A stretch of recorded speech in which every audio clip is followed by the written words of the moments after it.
My mom looked me straight in the eye and said, "You're getting nothing," right after I paid off her mortgage.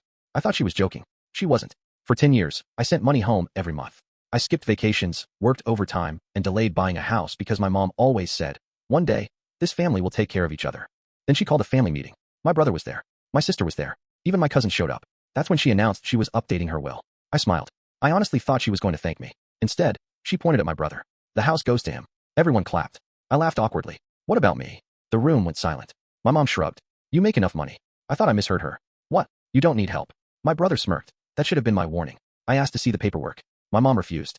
"Don't be greedy." Greedy? I had paid nearly $180,000 over the years to keep her house. I paid her bills. I paid for repairs.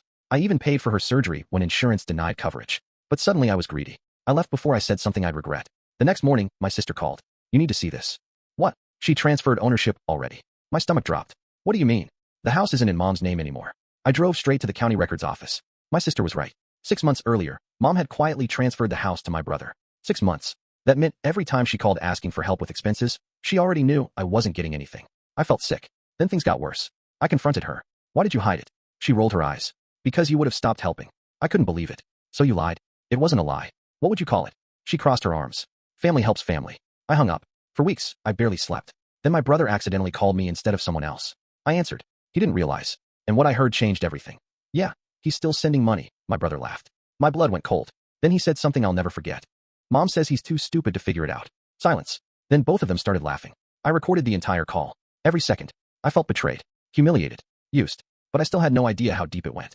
A month later, my aunt invited me to dinner. She looked nervous. "There's something you should know." My heart started racing. "What?" She slid a folder across the table. Inside were bank statements. Pages and pages of them. I stared at the numbers.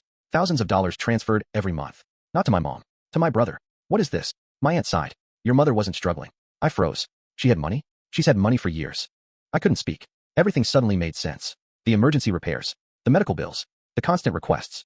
The guilt trips. Most of them were fake. My mom had been taking my money and sending it straight to my brother. For nearly a decade. I thought I was helping my mother survive. I was funding my brother's lifestyle. I felt like the biggest idiot on earth. Then came the final twist. My aunt pointed to one page. "Look closely. There was an account number. A trust account." I didn't recognize it. "What is this?" My aunt looked away. "Your father created it." My chest tightened. My dad had died when I was young. "What trust?" "The one he left for you." I felt the room spin. "What are you talking about?" She started crying. "He left everything to you." I couldn't breathe. Apparently, before he died, my father had set aside a large inheritance for me. Not my brother. Not my mom. Me. The money was supposed to be released when I turned 30. But my mom became trustee. And she never told me. Instead, she quietly moved money around for years. I hired a lawyer the next morning. The investigation took months. What they found was unbelievable. My mom had taken money from the trust. My brother had received huge transfers.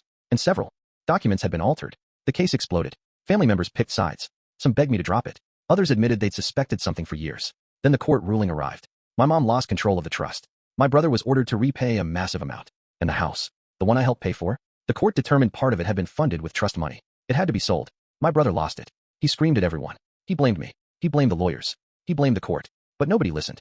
The day the house sold, my mom called. For the first time in months. She was crying. "I never thought you'd do this to your family." I almost laughed. "Do what?" "This."